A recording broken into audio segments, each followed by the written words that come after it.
Hello guys, আসসালামু আলাইকুম। আজকে আমরা আসছি রসুলপুর ব্রিজে, ব্রাহ্মণবাড়িয়া জেলায় রসুলপুরে আসছি। রসুলপুর ব্রিজে আসছি, যেটাকে বলে গোপর্ণ ঘাট।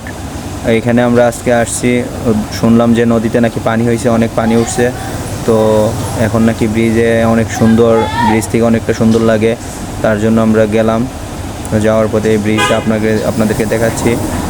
যারা আপনারা ঘুরতে চান, বিকালে ঘুরতে আসতে চান, এই জায়গায় অবশ্যই আসতে পারেন। আপনার এই জায়গাটা ঘোরার জন্য আমি মনে করি পারফেক্ট। আর এত একটা সুন্দর লাগে পানি আসলে, এলাকাটা বলার বাইরে। যারা ঘোরার ইচ্ছুক আছেন আর ঘুরতে চান তারা অবশ্যই এখানে আসতে পারেন। আর এই জায়গাটায় অবশ্যই সবারই পরিচিত, সবারই চেনা জানা। ব্রাহ্মণবাড়িয়া জেলায় যারা আছে প্রত্যেকটা লোকই এটা চেনা। নবীনগর থানার লোকেরাও আসতে পারে, খুব কাছাকাছি। আর যারা আছেন দূরে আছেন তারা ব্রাহ্মণবাড়িয়া শহরে আসবেন। আসার পরে শহরের ভিতরে টাউনের থেকে কমার্শিয়াল মোড় থেকে সামনে আসবেন, পুরো মার্কেটের কাছে আইসা মোড়ের গুঁড়ার এখান থেকে উঠবেন। মোড়ের গুঁড়ার কাছ থেকে 20 টাকা ভাড়া নিবে। গোপর্ণ ঘাট ব্রিজের গুঁড়ায় এনে নামাই দিবে আপনাদেরকে।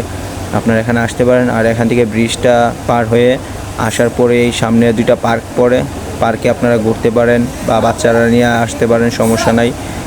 আর এখানে ঘোরার জন্য অনেকটা বেস্ট। দেখেন পানি নদীতে থই থই করতেছে, পানিটা এত একটা সুন্দর বলার বাইরে। কি বলবো আপনাদেরকে, এই পানিটা এত একটা ভালো লাগছে আমাদের, বলার বাইরে। আমরা তো ভাবতেও পারি না যে পানি আসলে এতটা সুন্দর হয়। পানি আসার আগে যখন গেছিলাম তখন এতটা সুন্দর ছিল না, এখন যতটা সুন্দর আছে।